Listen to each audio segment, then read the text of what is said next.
All right. Now, after being thrown off the team, only getting a little support from certain individuals, Gary, teacher, Coach A, Brown, not really having the support from your teammates.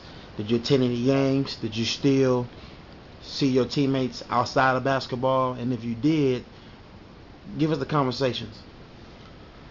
Oh man, I couldn't. Man, I was so sick, man. I couldn't go to any games, man. I tried to go to one.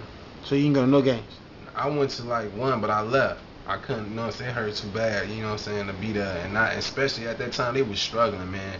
To see how I couldn't help my teammates out, man, it just hurt me deep to my heart, man. I couldn't be in there fighting with them guys, man. Outside of basketball, man, we still kicked it, man. Everything was cool, We talked.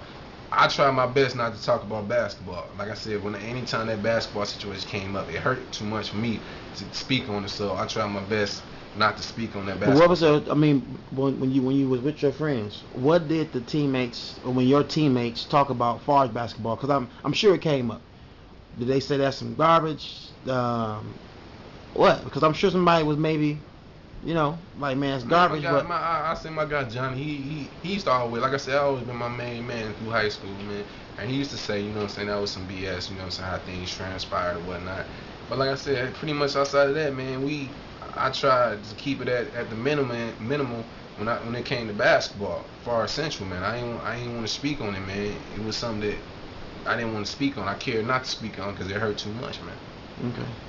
Now you say you went to one game and you left, and then you didn't see no more games. Did you look in the newspaper for their stats, or you just waited to hear? Man, try not to look at this. Like I said, all this stuff was a memory. It brought back memories as far as me not being on the team, man.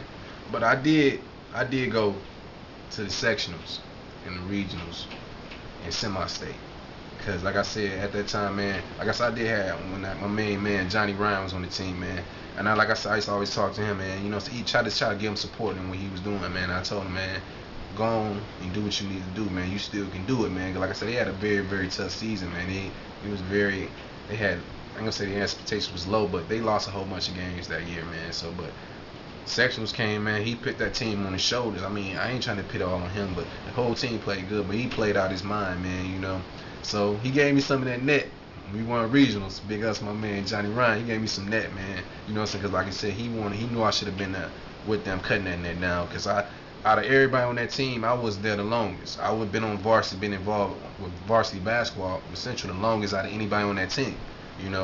Now my cousin, I'm not playing my cousin Drake Morris. He not on the team. He got kicked off for whatever reason. What happened with him?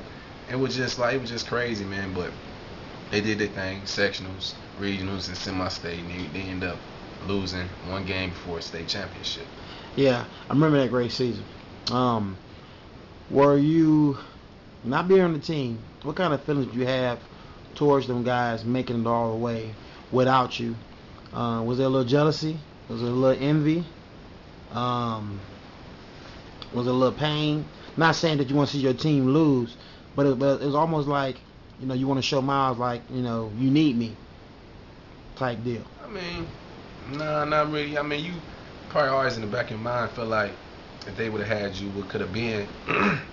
But man, I ain't had nothing but love for them guys, man. Like I said, if you would have seen me, man, I was probably the biggest cheerleader, man. So I was in the stand, the biggest cheerleader, man. I went horse every game, cheering for them guys. You know what I'm saying? All the way to the semi-state when they lost the pen, man. I was there, so I wasn't never envious, had no ill feels about them guys, man. I wanted them to still be successful. I knew at the end of the day, if they got their state, I got my state. Because 2001 still would have been the first to do it. So I always did wanted them to do it. So I wasn't hating because they was there and I wasn't. I mean, I was hurt. It hurt. But I masked all that and put that down so I can go watch them and support them guys because that's what they need. Okay. Now you had aspirations of playing college ball. Being off the team, as I know now, a lot of players make their name through AAU. Did you still have college offers? And if you did, what schools were they? Man, I had college offers, man. I had, like I said, University of Evansville, like Southern Indiana. I think Weaver State they was looking at me too, and it didn't transpire, man. I didn't want to go to them schools, man, because I had a big head, man. Why? Why?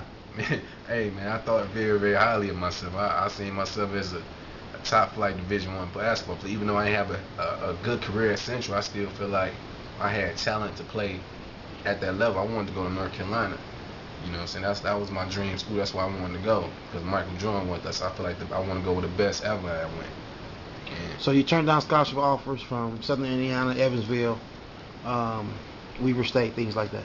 I just didn't entertain them, man. I ain't gonna start turning. I just didn't entertain them, man. Plus, like after I got kicked off the team, man, everything in my life like dropped, man. I stopped going to class. Like I said, I had like a B plus, almost A average, man. I stopped going to class. I almost didn't even graduate, man. It got so bad as far as my grades, man. I didn't care about nothing else, you know. Only reason I graduated was because of my grandmother. You know what I'm saying? I wanted to graduate for her, you know what I'm saying, because she raised me and whatnot. But I wasn't even thinking about scholarship offers, man. You know what I'm saying? Like I said, once I got kicked off, I was trying to go to prep school, man. You know what I'm saying? Do it that way. I wasn't even thinking about college, you know. But I had to talk with my father, man, and he pretty much told me, man, on some real stuff. He was like, Moose, only thing you ever cared about was basketball, man. You ain't never cared about academics and nothing, man. I'm not gonna support you if you go to prep school. And him saying that made me get thinking. He wasn't trying to be mean or anything. He just said it's time to, you know what I'm saying, life is much more than basketball. You need to get your education, you know, so without that, nothing else really matters. All right. Now, what decision did you make on basketball? Did you decide to go to college, prep school, or did you just go to the real world? Man, I went to college. I ended up going to college, but I ain't going to college on no scholarship, man. It was like sort of second decision, man. I went to Vincennes University because it was a junior college, and they pretty much they took me in, so I went there. You know what I'm saying, for my freshman year. Now, I mean, just let's keep it real with me because I played ball. You went from wanting to go to the best schools in the nation to getting some possibilities, Evansville's, Southern Indiana, from playing AAU. It's not even about Central no more. Right. Why didn't you just choose one of them schools and get both education and athletics? I play like this. Like I said, if you play sports and stuff in high school, you know most of that stuff go through your coaches. You know what I'm saying? They just really don't send anything to your house. Most of it go through the coach in the athletic department. And our coach, he was the athletic director and the coach. So it was like a lot of stuff. A lot of letters I ain't even get.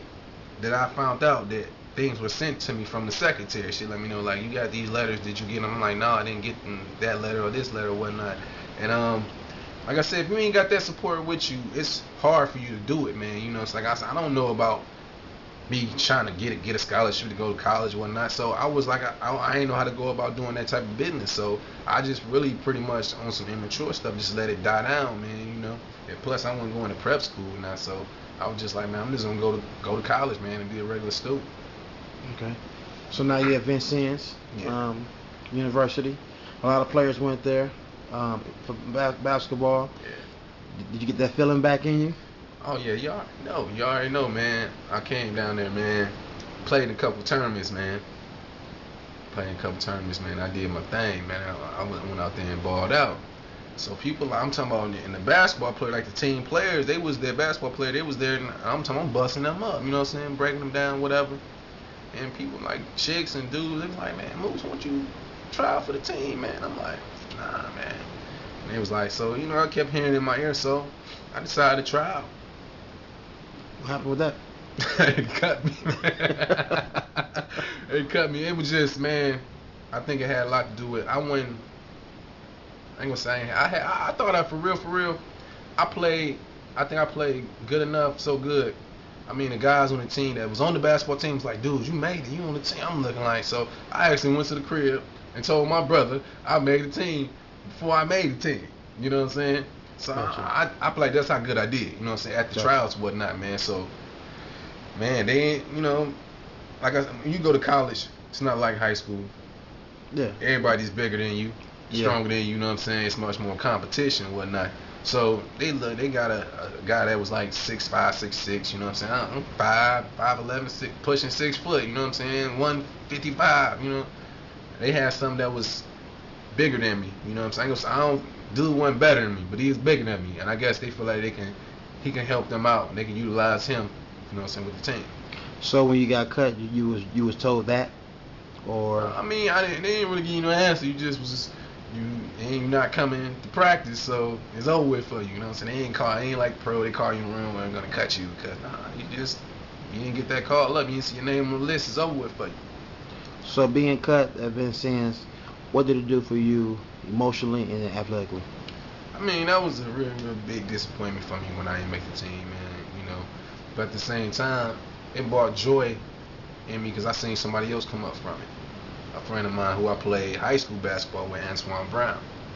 He came up and made the team, and it was a blessing because when I played junior varsity, I took his spot on the junior varsity team because he got hurt.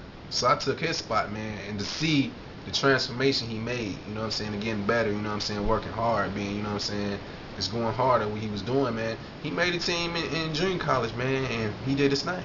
So it was bittersweet, man. Something good came out of it.